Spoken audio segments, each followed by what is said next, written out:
Hi, parents. Hi, everybody. I'm having a conversation with just this most incredible woman today. And this is the theme this month is self-care and all the different ways that can look, whether it's nutrition or self-regulation or partnership, ways we can be in partnership that takes care of ourselves. And today it's really going to be a focus on like community supported care for ourselves. And so I've asked a wonderful woman named Kerry Ingram to talk a little bit about that. And I just want to give you a little background on this powerhouse of a woman. So she teaches postpartum doulas and birth workers, postpartum practitioners, how to get their individual practices going where they can really support families. So she supports the people who do the supporting for families.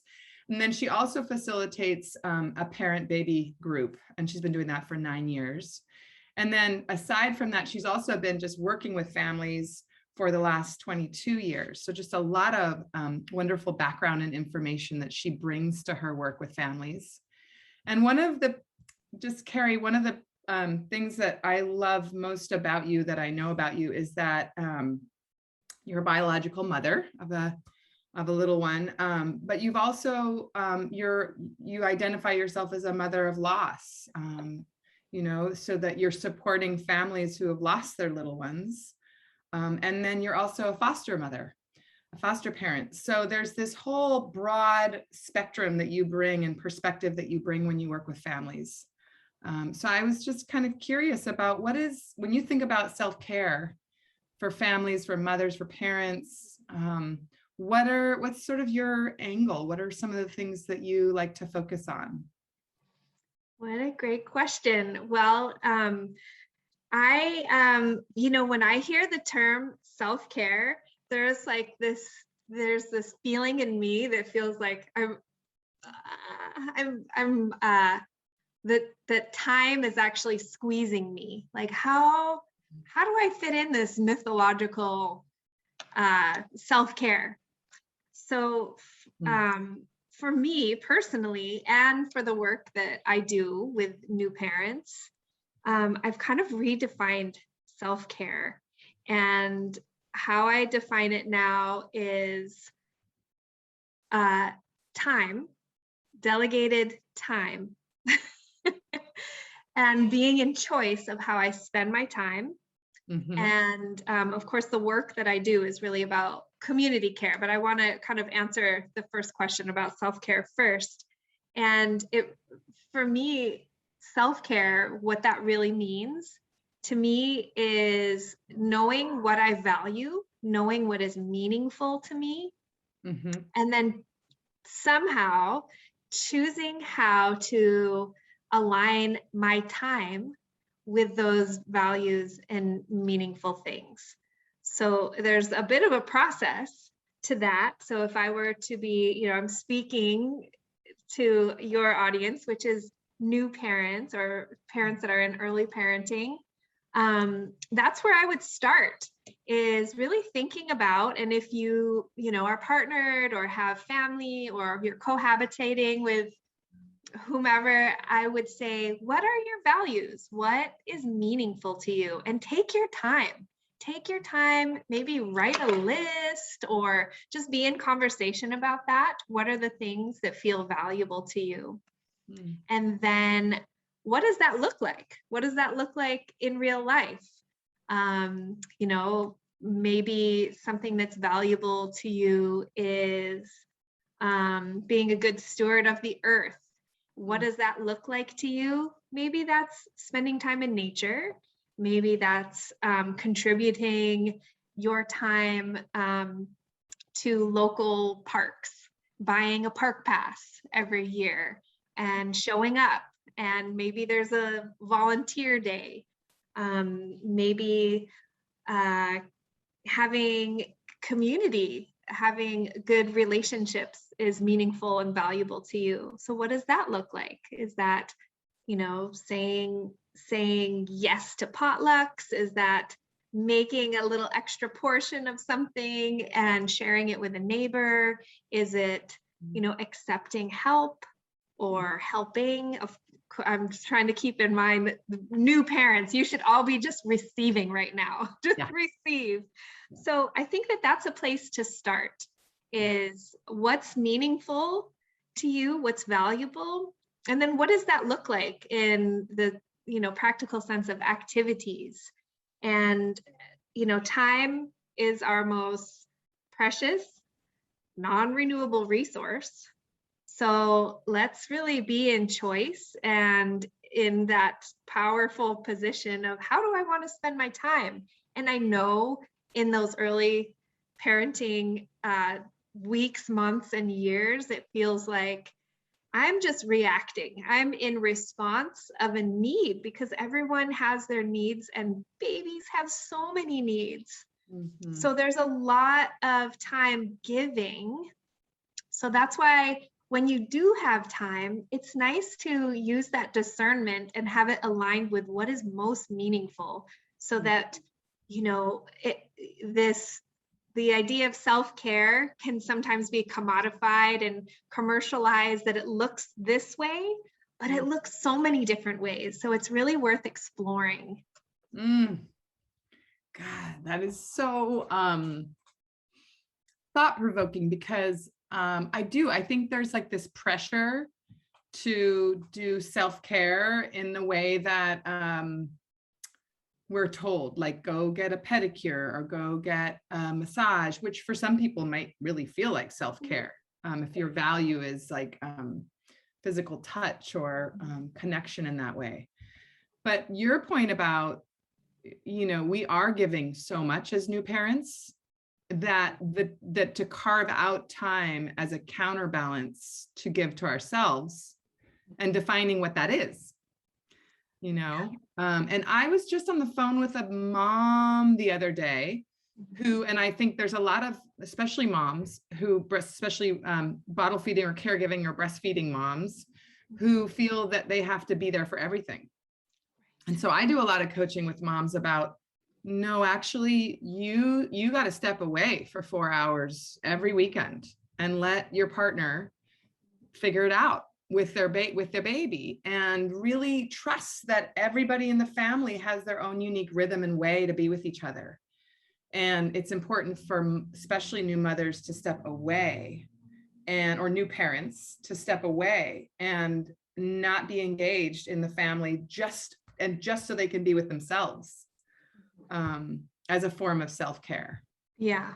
And there's so much there just that, what you just brought, we could go hours into that, because, there is this expectation, there's an expectation, especially, there's, I don't know if I should even call them philosophies or frameworks or ideologies of, attached parenting or, responsive parenting, like, that you need to be there all the time. And the trouble is, some of these ideologies came out of a time or a place or a culture where everyone was involved, and that there were people all around that provided, you can think of concentric circles. There's the, new child and parent or parents or whoever's in that, dyad or triad, or if there's another sibling. And then there's another circle around that, like the trusted, intimate circle. And then there's, a non-intimate circle that could be neighbors and friends. And so there's all of these circles that show up in all the different ways, so that everyone had needs provided for. It was just natural. We knew what to do because we were immersed in it. So sometimes these expectations that are our own, but they are a result of a social narrative that we need to be all the things. It just doesn't work. It's like we can't even feel the water in which we're swimming. That we're supposed to do all of these things and we've got to show up. And if I don't, I'm a bad parent. And there's this never enoughness. And then there's burnout. So and it's a result of so many systems. And just so much we could say about that. Totally. But yeah, sometimes we do like chain ourselves to these stories of, I have to always be there. And you know what? Sometimes you do have to always be there. Maybe your circumstances are, you're a single parent, or you are away from your resource, your community, your, family of origin, whatever it is, your work. There are lots of circumstantial pieces that could be the reality, and that is real. It is very real. Yeah. So how do we set up this support? Mm-hmm. And that's the yeah, go ahead. I was just going to say, the notion of really getting clear on what do we value, it can help define what the support looks like. Yes. For me, I did a whole values clarification exercise one time, and what came was connection. I didn't expect that, but now that when I've sat with it for now a year, it's like, yes, that is the thing that makes me feel okay again. Yeah. If I'm overwhelmed, it's like conversations like this. It's meaningful connection, meaningful conversation with dear sisters or friends that makes me feel like things are balanced again. But that's not for everybody. But it is for me. So if I can get that throughout my week, I'm steady. Yeah. Without that, that's when I start to feel a little bit lost. Right. Yes. And one of my dearest friends is somebody who needs alone time. So when she what support looks like to her is somebody handling what needs to be handled, like, being with her children, or, somebody bringing over a meal or whatever that is. So she can just go sit outside or go for a walk and just be alone and be silent.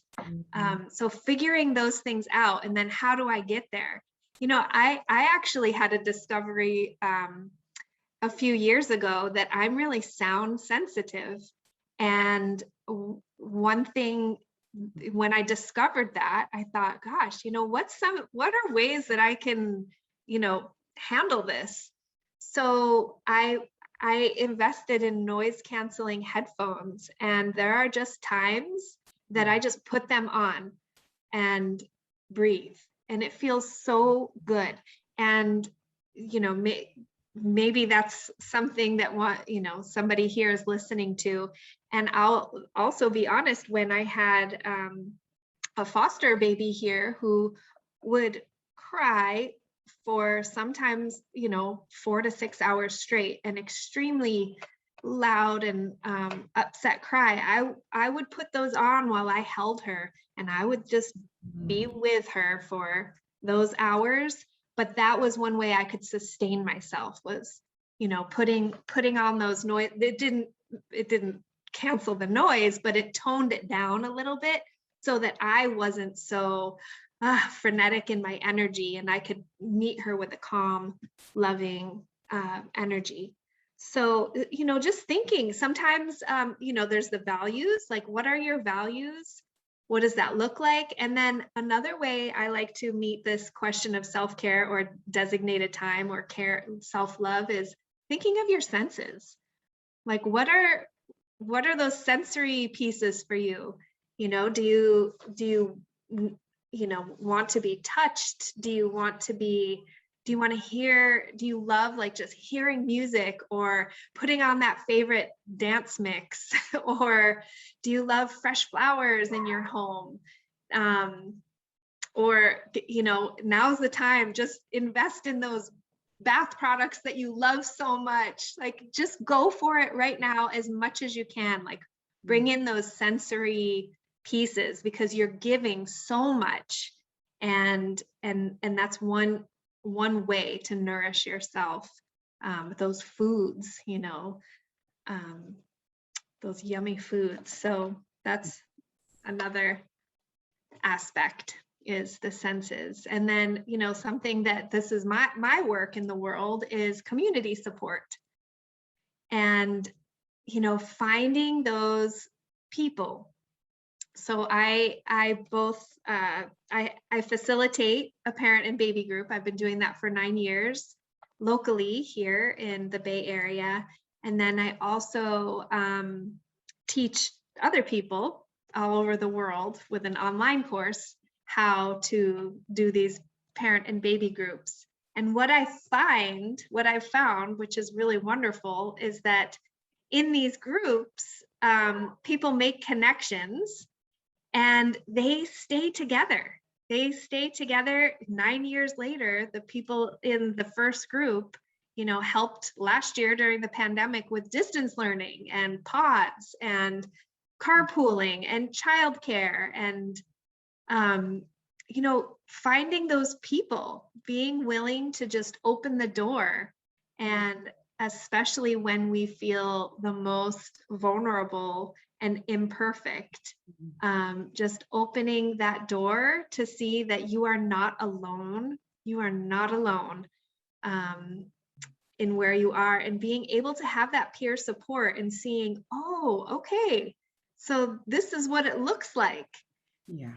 That's one aspect. And then the other aspect is like the community that is not in the early parenting season. How can we teach community how to show up for new parents in these non-intimate ways that really acknowledge and support them where they are?